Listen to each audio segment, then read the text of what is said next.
E aí, me fala uma coisa, você tem andado estressado? Você tem percebido que o ambiente que cerca você está te levando a ter reações que você não imaginava que pudesse ter?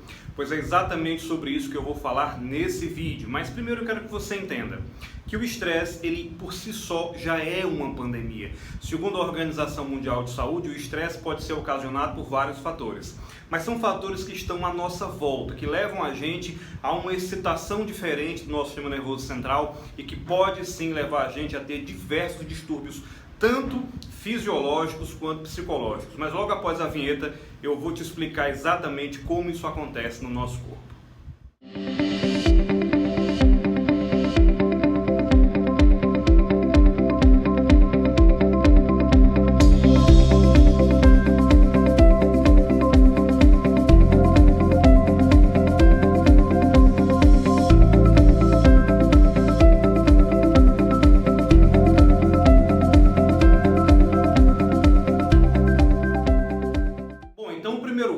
Para a gente reconhecer que existe um processo de estresse sobre a gente, é conhecer quais são o que a gente chama de fatores estressores. Porque muitas vezes a gente vai estar sob alguns desses fatores e não vai perceber, a menos que você observe atentamente sobre aquilo que está te levando a ter esse processo de estresse. E os fatores principais são fatores, por exemplo, físicos. Digamos que você bruscamente mude de temperatura, você foi morar num lugar mais frio, mais quente, ou também você está submetido a algum tipo de esforço físico de maneira muito intensa, ou o seu trabalho está exigindo fisicamente de você além da conta. Então esse fator físico pode ser aquilo que está te levando ao processo de estresse. Algumas vezes também, um dos agentes estressores que existem são os fatores sensoriais, ou seja, como é que isso acontece? Digamos que, por exemplo, você mora num lugar em que tenha um canal aberto ou que tenha alguma coisa que não está com um bom cheiro, então o canal do olfato vai sentir aquele estresse cotidianamente, aquela temperatura que não é muito agradável. Então, essa questão sensorial também é bastante importante, ou seja, o ambiente que você vive, ele determina se o teu sistema nervoso central vai estar sobre muitos estímulos, sobre muito estímulo que pode levar você ao episódio de estresse. Também as questões psicológicas, né? Muitas vezes as pessoas passam por situações complicadas, psicologicamente falando, a perda de um ente querido, a morte de alguém, o fim de um relacionamento, eventos que eu vou abordar mais na frente também, que alguns desses eventos psicológicos mais graves, eles podem levar as pessoas a um estresse agudo, ou seja, já seria uma fase mais aprofundada da questão. E também os chamados fatores patológicos, né? Algumas doenças são apontadas, como por exemplo infecções virais, bacterianas ou mesmo verminosas, algumas doenças, enfim, elas são apontadas como fatores que levam o nosso corpo a ter um estresse muito intenso e que leva a gente a uma condição psicologicamente afetada. Então, vamos ver mais sobre isso. Bom, então o objetivo maior desse vídeo não é falar do estresse pelo estresse, ou seja, manter a pessoa que já está buscando uma saída no estado de estresse, mas explicar o que acontece com o seu organismo e no final sim, eu vou te dar algumas dicas importantes que você tem que levar em consideração para sair desse estado que não é nada legal. Então, primeiramente, para que a gente entenda, a gente percebe, obviamente, nosso cérebro percebe, entende que algo no nosso ambiente não está positivo, que algo está sendo estressor de alguma maneira. Então, uma resposta óbvia que a gente vai ter aqui é que o nosso hipotálamo, que é uma região super importante aqui do nosso sistema nervoso central, ele vai estar liberando um hormônio que a gente chama de hormônio liberador de corticotrofina, tá? Nome grande, porém de uma função muito especial para a gente. E aí ele vai estimular a nossa glândula mestra, né? A glândula chefona, que é importante por várias funções importantes, a hipófise, a liberar um hormônio chamado de adrenocorticotrófico, ou simplesmente ACTH. E esse hormônio, ele vai agir sobre uma determinada glândula. Nós temos duas dessas aqui, que são as chamadas suprarrenais, e essas glândulas têm basicamente duas partes. Uma parte que a gente vai chamar de córtex, que é essa área aqui mais externa, né, que tem alguns hormônios importantes, são chamados hormônios corticoides, dentre eles nós temos os androgênios, os mineralocorticoides e glicocorticoides, que cada qual tem uma função específica, mas eu vou chamar a atenção para um em especial, que vai ser um mineralocorticoide chamado cortisol. Então, todas as vezes em que a gente tem algum efeito de estresse, tem algo incomodando aqui a gente, e a gente percebe isso pelas vias sensoriais, né, olfato, visão, tato, enfim, os estímulos que a gente recebe, nós temos a ativação dessa glândula. Primeiramente, a gente vai liberar a adrenalina, que vai fazer com que a gente tenha um batimento cardíaco mais acelerado, que a gente dilate a nossa pupila procurando uma saída, né, ou uma fuga, o que isso, evolutivamente falando, é comum a todos os animais, e também vai levar a gente a ter, além desse aumento do batimento cardíaco, aumento da frequência cardiorrespiratória. Então você pode imaginar que com todo esse aumento, com esse preparo que o corpo faz para ajudar a gente a sair de uma situação perigosa, se isso se prolonga, o fato é que isso vai causar na gente uma falta de tranquilidade, a gente perder o sono, enfim, as situações vão ficar mais complicadas. E aí, o que acontece é que o cortisol, e eu quero deixar bem claro que já tenho visto assim na internet vários vídeos, o cortisol isso, cortisol aquilo, cortisol é fundamental, ele é super importante.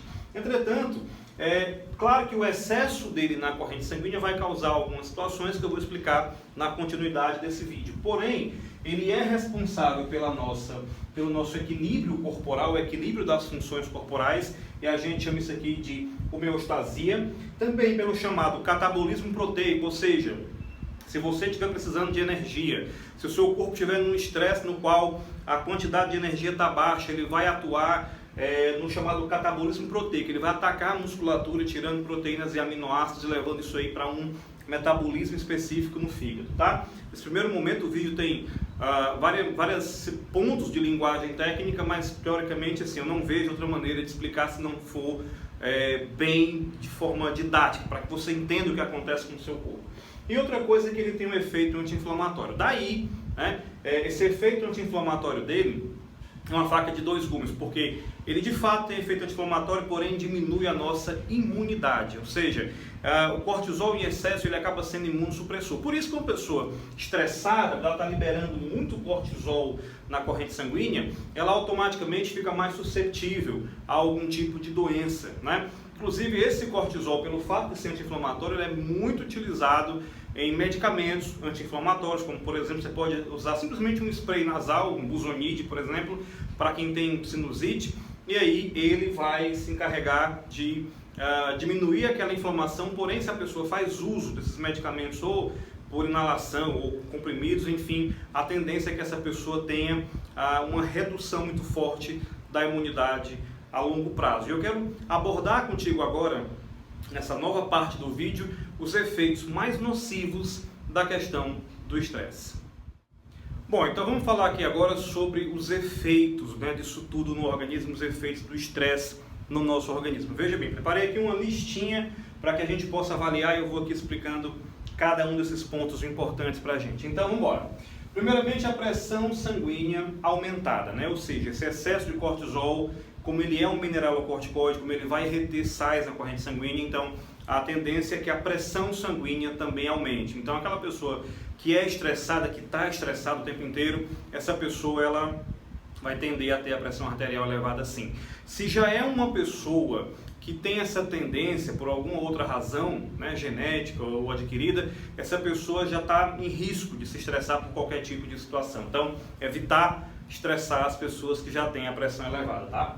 Também, redução da atividade do tecido ósseo. Basicamente, a explicação é porque esse cortisol em excesso ele prejudica a absorção do cálcio e, consequentemente, reduz também a atividade de um tipo de célula chamada de osteoblasto que calcifica a matriz óssea, ou seja, trocando em miúdos, estar estressado faz com que os nossos ossos apresentem uma certa porosidade, ou seja, fiquem mais frágeis. Pessoas estressadas têm os ossos, né, estressadas, preocupadas, têm os ossos mais frágeis, sim, né, mais porosos. A outra coisa que você já deve ter percebido é que ninguém consegue dormir bem com estresse. O sono vai embora, principalmente um sono chamado de sono REM, que é uma modalidade, né, do Rapid Eye Movement. Então, o sono da pessoa é totalmente intranquilo. E há estudos que falam que pessoas que não dormem bem, sua produtividade cai, até a sua vida útil mesmo acaba sendo reduzida. Também a atividade do hipocampo, que é uma estrutura fundamental na questão do processamento de informações e memorização. Por isso que é muito comum você conversar com uma pessoa que está estressada, passar para ela a informação e ela dizer, eu não lembro, você me falou isso mesmo, né? As pessoas que estão estressadas, elas têm a memória muito mais reduzida, ela tem dificuldade de absorção. Não é que ela não vá mais lembrar de fatos anteriores, né, ao estresse, mas ela tem dificuldade de processar e armazenar do estresse para frente novas informações. Bom, excitação das amígdalas. Aí eu quero chamar bem a atenção, porque acontece em alguns vídeos, as pessoas fazem comentários.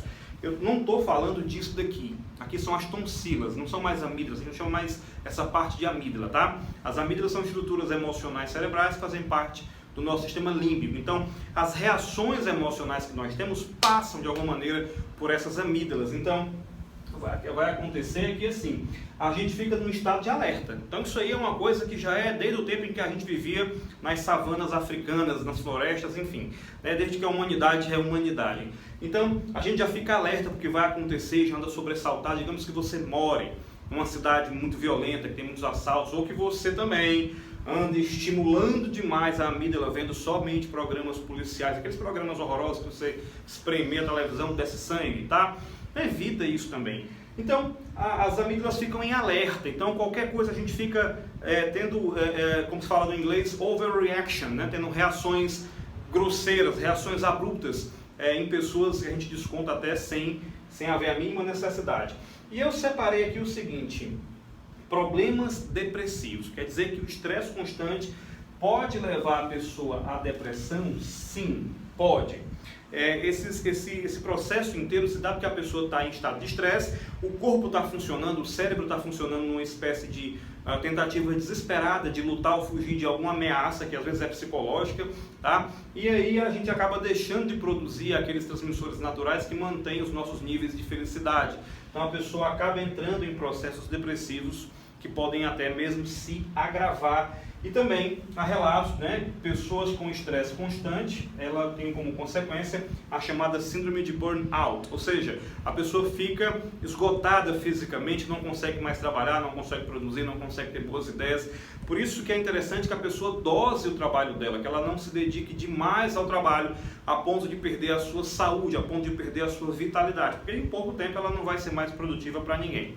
E para as mulheres há relatos de que o estresse é muito pior, porque nas mulheres entram também algumas questões que obviamente nós não temos, como por exemplo a capacidade de endometriose. O homem não tem isso, né? Porque a inflamação são problemas ligados à parede do útero, que no caso é o endométrio, e a mulher tem a chance maior de, sob estresse, apresentar essa endometriose, além também dos chamados ovários micropolicísticos, ou policísticos, como queira chamar, e aí vai acarretar em dificuldade no próprio ciclo menstrual feminino, desregulado. Às vezes o volume, o fluxo de sangue de cada menstruação é muito variado, podendo ser muito, enfim, podendo ser desregulado. A mulher não tem nem a condição de se programar, digamos assim, porque não deve ser uma boa surpresa, né? A mulher está andando aqui de repente, menstruou e foi pega desprevenida. Não deve ser legal. Se você é mulher, comenta aí que eu sei que não deve ser legal, tá? Então, a infertilidade, ou seja, dificulta também não só o processo de ovulação, mas o processo de implantação, né? Que é o processo de quando você tem já a fecundação e aquele embriãozinho não consegue nidar, não consegue se implantar na parede do endométrio. Há relatos também que para homens a contagem de espermatozoides reduz, então a pessoa fica infértil. E aqui eu quero chamar atenção para uma coisa: infertilidade é uma coisa, esterilidade é outra. A pessoa infértil pode ser, no caso do homem, como eu falei, está estressado, está num momento ruim, e aí tem a redução da contagem de espermatozoides no sêmen, e ela está temporariamente sem conseguir reproduzir, tá? Como pode acontecer com a mulher também, pela redução do processo ovulatório. Mas não quer dizer que a pessoa está estéril, ela não vai ficar assim para sempre. Então, logo essa pessoa tem uma melhora na sua condição psicológica, sua condição social, seu emprego, essa pessoa retoma a condição fisiológica normal e ela pode voltar a ter filho. Esterilidade é quando você tem um caso grave, a mulher não tem os ovários foram de alguma maneira prejudicados, ou ela removeu o útero, ou no caso do homem, basicamente ele não tem os testículos ou teve algum tipo de doença mais grave e prejudicou a produção deles, tá? Então, e agora a gente vai ver também, ainda agora nesse vídeo, como é que a gente faz para processar, como é que é a reação das pessoas frente a eventos que são estressantes. Bom, então todo mundo, será que reage da mesma forma a situações de estresse? Não, né? Não. Então, são fatores comportamentais, isso depende de alguns fatores, eu vou te explicar aqui como é que acontece isso. Mas, a priori, nós temos 3 possíveis reações comportamentais das pessoas frente a algum problema, alguma situação de estresse absoluta na vida delas. Primeira é de enfrentamento, ou também chamada de situação de ataque. Tem gente que quando está diante de um estresse de alguém, de alguma situação, grita, se descabela, vai para cima, dá porrada. Então isso depende muito do background. Então, qualquer que seja, depende exatamente do que aquela pessoa tem como padrão. Todo mundo tem uma espécie de padrão de comportamento pré-aprendido, ou seja, pela vida, pela família, pelos pais, pelo lugar que ela vive. Basicamente é aquilo que está de alguma maneira incrustado, gravado no cérebro da pessoa como sendo um padrão comportamental. E a questão da evitação seria o segundo ponto. Tem gente que quando tem uma situação de estresse, ela evita. Ela tem que ir no banco resolver um problema, ela evita. Aquela pessoa tem que resolver uma questão, sei lá, da garagem do prédio dela com o vizinho, ela sabe que vai ter um estresse e ela evita, né? E também tem a questão da própria passividade. Tem gente que diante de tudo ela não está nem aí, né? Ela, tá bom, tá tranquilo, é como se ela entrasse em colapso diante de algumas situações e ela pede para alguém resolver por ela. Então assim, existe algum comportamento certo? Não, porém eu diria que esse daqui é o pior, porque pode envolver, a pessoa pode se envolver numa situação de risco, numa briga de trânsito, numa discussão dentro do casamento, enfim, interessante saber isso daqui. Veja bem, a literatura nos coloca, as pesquisas nos colocam da seguinte maneira: o padrão, tá, que você aprende, ele precisa ser verificado se ele está funcionando, basicamente é isso. O padrão que eu tenho para uma reação de enfrentamento é o melhor possível? Não, então eu preciso ressignificar, modificar alguma coisa que está aqui nessa minha crença, no meu padrão adquirido. A evitação, por que eu evito, por que eu fujo dos meus problemas, se esse também não é... Na verdade, não há aqui o melhor, digamos assim, mas existe um meio termo, digamos, entre enfrentamento sem que ele seja de maneira grosseira, né, enfrentar o problema com uma certa passividade, né, ou seja, você precisa resolver as suas questões sem que você exploda, sem que você fuja e aqui sem que você também não faça nada. E o nosso cérebro também, além de buscar padrões, né, um padrão de comportamento, ele vai também fazer uma espécie de avaliação de consequência. Digamos que você bateu o carro em alguém e você desceu chateado da vida querendo brigar e o cara que sai do outro carro tem 2 metros de altura por 1 de largura e aí você dotado dessa capacidade de fazer uma avaliação e dizer não vou, para mim não vai dar certo. Então a gente pode avaliar essas situações, a menos é claro em situações de estresse absoluto, como já houve casos de mães que reagiram a assaltos quando, por exemplo, o ladrão tentou levar o carro e o filho estava junto, ela foi lá e enfrentou de maneira irracional até, mas por um senso de preservação, né? Isso aí a gente obviamente não contesta. Tem mais uma pesquisa que eu quero te trazer a respeito da atividade cerebral. O que eu quero te trazer agora é que alguns pesquisadores da Universidade da Califórnia descobriram que não somente todos esses fatores podem acontecer, mas que também a gente pode ter destruição de células neurais. Algumas células neurais, por esse excesso de cortisol na corrente sanguínea, por essa modificação na nossa química corporal, alguns neurônios são eliminados. E principalmente numa região do hipocampo, onde nós temos um processo relativamente elevado de plasticidade neural, esses neurônios podem dar espaço não somente novos neurônios, isso para de acontecer, mas também aparecem ali as células que a gente chama de células gliais, que são outras células não neurais, mas que preenchem, que de alguma maneira ajudam o nosso sistema nervoso, ou seja, menos neurônios e isso prejudica sobremaneira a nossa atividade cerebral. E aproveitando, né, já no finalzinho aqui desse vídeo, te passar algumas coisas importantes que eu considero que são fundamentais para que você evite esse processo de estresse contínuo na sua vida. O primeiro deles, não poderia ser diferente, é o autoconhecimento. É você conhecer de fato aquilo que pode estar te causando estresse, aquilo que você está vivendo dentro de uma situação que não é o seu melhor perfil, você está vivendo em situações, trabalhando em certas funções em que você não consegue desempenhar o melhor de você, ou até mesmo dentro do seu relacionamento, está vivendo uma situação meio que artificial, você está vivendo coisas que você não é e se deixando levar pelo que os outros querem que você seja, então basicamente é isso. Outra coisa seria a compreensão do meio. procurar compreender como o meio funciona, seja no trabalho, na família, entender as funções das pessoas e a maneira como elas se comportam. Um dos problemas mais graves que eu vejo são as pessoas quererem que os outros sejam iguais a mim. Eu quero que o outro seja igual a mim. Isso não é possível. Precisa aprender a conviver com as pessoas da forma que elas são. E se houver alguma mudança que ela tem que fazer na vida dela, isso vai ser com ela. Em algum momento, creia que essa modificação vai acontecer. Outra coisa é mudar situações complexas, né? Como assim? Tem situações que você vem vivendo que não estão bem, quer seja na tua sociedade, no tipo de trabalho que você vive.